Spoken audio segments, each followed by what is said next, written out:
Bonjour et bienvenue dans cette vidéo, c'est Capucine et le docteur H et aujourd'hui on va vous parler des meilleurs soins sur la peau et vous allez voir qu'on n'est pas forcément d'accord et en tout cas on n'utilise pas les mêmes choses pour les soins de la peau. Donc déjà on va voir qu'est-ce que en tant que dermato vous recommandez pour les soins de la peau, puis moi je dirais qu'est-ce que je fais. Exact. Alors là, vous me mettez dans une situation très professionnelle, à la fois du dermatologue, mais également de l'homme qui connaît peu de choses sur la façon dont les femmes se nettoient en général. Mais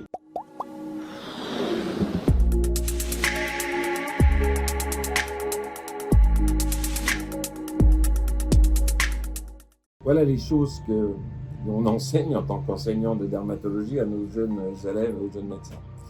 La peau a un ennemi, on dirait, c'est l'eau. Et pourquoi l'eau est un petit peu dangereuse pour la peau? Parce que notre peau n'a plus de sébum. Nous en reparlerons, j'espère. Et donc, pour nettoyer la peau, il ne faut pas trop d'eau. Et il faut plutôt un émulsionnant. Quel est le but du lavage? Le lavage, c'est pour enlever les particules de poussière, de saleté qui peuvent venir sur la peau et qui se collent volontiers par des phénomènes d'adhésion. Il faut également éliminer les cellules.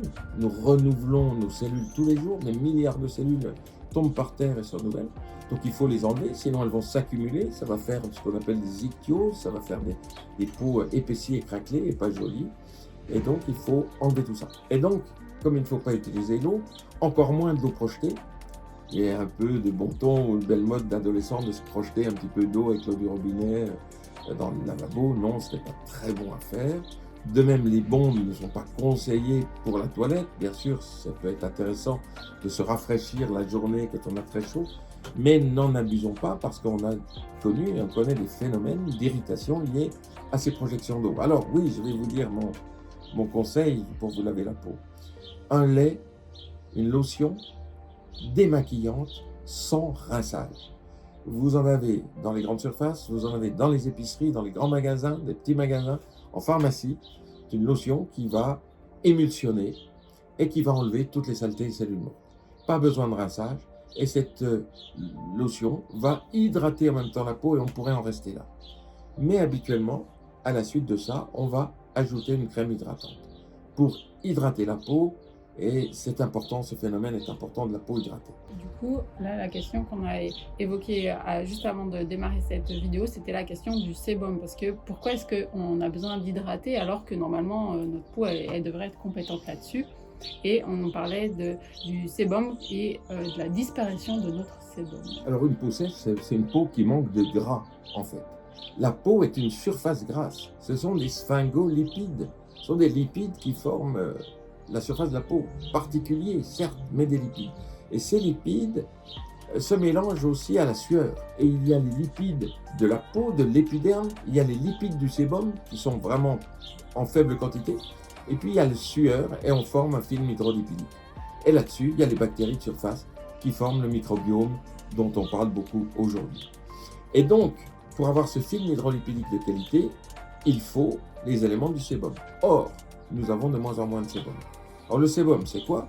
C'est cette matière un peu grasse, fabriquée par les glandes sébacées, et ce sébum avait des fonctions très importantes chez l'homme préhistorique. C'était le savon naturel de la peau.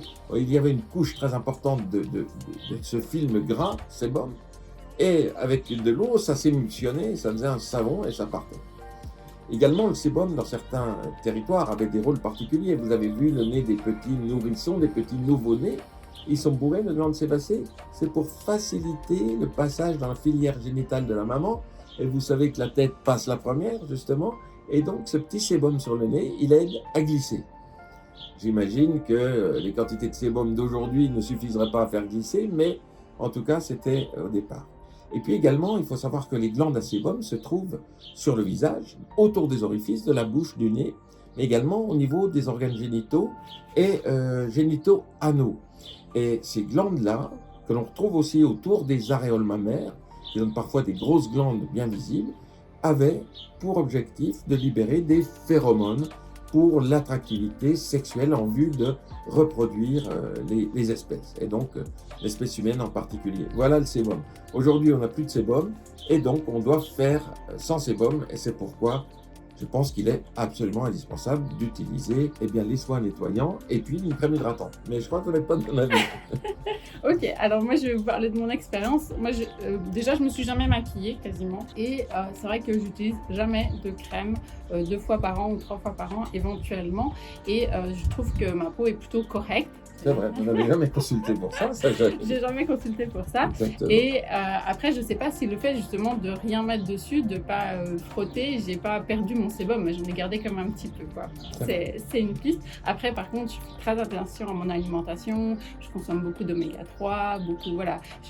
Quand je trouve que j'ai la peau sèche, je vais manger du gras plutôt que de m'en étaler sur moi. Et c'est plutôt ma philosophie.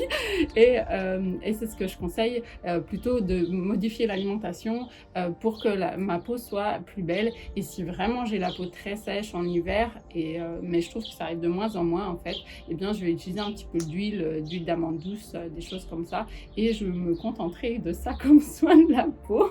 Donc voilà, dites-nous dans les commentaires qu'est-ce que vous faites sur votre peau et qu'est-ce qui marche pour vous. Ça nous intéresse de voir un petit peu aussi comment vous appliquez. Est-ce que vous maquillez beaucoup? Est-ce que du coup le fait de maquiller, ça vous oblige forcément à démaquiller, à remettre une crème pour nourrir votre peau? Parce que effectivement, je pense que le fait de maquiller, de mettre du fond de teint, derrière on est obligé d'enlever, c'est un peu plus abrasif. Et dans ce cas-là, sans doute que la crème hydratante, elle a tout son rôle dans ces cas-là. Et puis, on va aborder donc dans la deuxième partie de cette vidéo d'autres choses qu'on va faire avec notre peau qui sont les gels douche. Alors oui, on se lave le visage, mais on se lave le corps. Et ça a toujours été un débat depuis des années et des années. Et un grand nom de la dermatologie, le professeur Pierre Agache, qui a été mon maître, qui a disparu trop tôt, disait, et il nous faisait rire quand nous étions internes, parce qu'il affirmait ça avec beaucoup de force. Non, madame, il ne faut pas se laver tous les jours, il faut se laver 2 fois par semaine, une douche 2 fois par semaine est suffisante. Et nous, étudiants en médecine, internes, voyions le regard de cette dame, les yeux écarquillés, qui se disait, mais enfin, docteur, je ne peux pas quand même ne pas me laver. Et le professeur Agache se penchait alors vers cette petite dame et lui glissait à l'oreille, bien entendu, je ne parle pas des endroits particuliers qui doivent être lavés tous les jours. Donc pour l'ensemble du corps, c'est vrai qu'il n'est pas nécessaire de se laver avec un gel douche sous la douche tous les jours. C'est aussi ce qu'on recommande pour les nourrissons maintenant, Oui. de diminuer la quantité de lavage justement pour pas qu'ils perdent trop leur sébum qu'ils ont à la naissance. Et c'est aussi, je sais pas, quelque chose de culturel. Moi, ma mère m'a toujours dit, elle prenait le bain le samedi, mais c'était 1 fois par semaine. Et mon arrière-grand-mère se lavait les cheveux 1 fois par an. Par contre, c'était son coup de brosse tous les jours pour enlever pour les cheveux. Et ça, c'est vraiment quelque chose qui m'a toujours intriguée parce qu'il y a des choses qui sont des fois culturelles et qui sont transmises. Et donc, on n'est pas obligé de se laver tous les jours, de se décaper 2 fois par semaine suffit amplement. C'est vrai, tout à fait. Une dernière petite chose qu'on va mettre aussi sur notre peau et qui est vraiment de saison en ce moment, ça va être les écrans solaires. Si vous voulez une vidéo plus complète sur les écrans solaires, on fera un plaisir de vous le faire. Mettez-le dans les commentaires, on va juste en parler un tout petit peu sur c'est quoi ces écrans solaires et quels sont les impacts. Alors les écrans solaires, il y a les avantages et les inconvénients et on a souvent tendance aussi à regarder les inconvénients parce qu'on ne peut pas faire autrement. Les écrans solaires, c'est pour éviter les effets du soleil sur la peau. Les effets du soleil sont immédiats, le coup de soleil, sont les effets à long terme, moyen terme, les petits cancers de peau, et puis il y a cette fameuse tumeur qu'on appelle le mélanome qui survient comme ça, du jour au lendemain quasiment sur la peau, une tache noire qui apparaît parce qu'il y a eu dans la petite enfance des coups de soleil répétés. Donc, il faut se protéger du soleil. Alors bien sûr, la première chose à faire, c'est rester chez soi à l'ombre. Il ne faut pas sortir entre 11h et 16h. Il faut faire comme les gens du Sud. Entre 11h et 16h, on se réveille à 11h, on prend le petit déjeuner à 11h. Et ensuite, on se repose jusqu'à 16h, exactement. Ou alors, on va dans les monuments historiques, dans les églises, où il fait frais pendant cette heure-là. On va faire des courses, éventuellement dans des endroits abrités. Mais on va aller dehors, soit avant 11h, soit après 16h, parce que là, les rayons du soleil sont quand même moins nocifs. Donc déjà, la première protection, c'est le comportement. Deuxième protection, les vêtements. Mettre une casquette, c'est indispensable. Les cheveux nous protègent du soleil, mais un homme sur deux est chauve, ou du moins a une alopécie. Et oui, ça rassure beaucoup d'hommes que je le dise, un homme sur deux. Et donc, il faut mettre des casquettes, des chapeaux. Il faut mettre des habits à manches longues si possible. Et puis, il y a les parties visibles. Alors, est-ce qu'il faut s'exposer pour faire de la vitamine D? Oui, mais savez-vous combien de temps, Caroline? Capucine. Capucine, pardon. Non, je ne sais pas combien de temps. Et c'est la question que j'allais vous poser. Bonne question. Un quart d'heure suffit. Le visage, les mains exposées, un quart d'heure par jour suffit à faire votre stock de vitamine D. Donc, ne prenez pas ça comme prétexte pour sortir dehors. Non, vous avez votre stock de vitamine D, ça suffit. Donc, Capucine, qu'est-ce que vous conseilleriez? Des crèmes solaires? Alors moi, je suis plutôt chapeau t-shirt quand même. Parce que Ok. j'ai un beau chapeau, un grand chapeau. Et mes enfants, c'est t-shirt quand ils vont se baigner quand il fait Et les beau. crèmes solaires, alors qu'est-ce que vous en pensez? Ah, je sais pas trop. Il y a plein de fois où j'ai pas forcément un avis, où je me pose plutôt des questions et je trouve ça. C'est vrai que ça a été un peu décrié, voilà, ça pollue. Est-ce qu'il y a des perturbateurs endocriniens dedans? Donc c'est vrai que je suis un peu partagée et tant que je peux mettre un chapeau et un t-shirt, je vais le faire. Je crois que vous avez raison, il faut se poser ces questions. Quand même, on a incriminé les écrans solaires comme inducteurs de certains cancers. Cancer du sein, il y a des publications qui font état des risques éventuels parce que, effectivement, les molécules qui constituent l'écran solaire ont des effets œstrogènes-like. D'autre part, également, on pourra en parler avec la pilule, mais là, les écrans solaires s'appliquent sur la peau et on se baigne en rivière, dans les lacs, dans la mer. Et qu'est-ce qu'il va faire? Cette crème va aller dans la mer. Et quand des millions de personnes font comme ça, les poissons vont être contaminés par les crèmes. Et on voit un problème de santé environnementale très important, c'est que les poissons sont féminisés. Et donc, notre comportement d'être humain, pour se protéger du soleil, peut entraîner éventuellement des problèmes, peut-être des catastrophes environnementales. Donc, on doit réfléchir à la question. Si vous avez des idées, On est à l'écoute et vous pouvez nous les mettre dans les commentaires. Mais pour vous, si on respecte 11h, 16h, chapeau, t-shirt, on est et bon. qu'on ne prend pas de coup de soleil, on est bon. On est bon.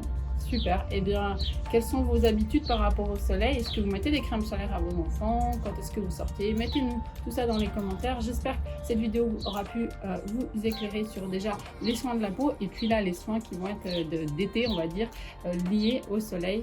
Merci beaucoup d'avoir suivi cette vidéo jusqu'au bout.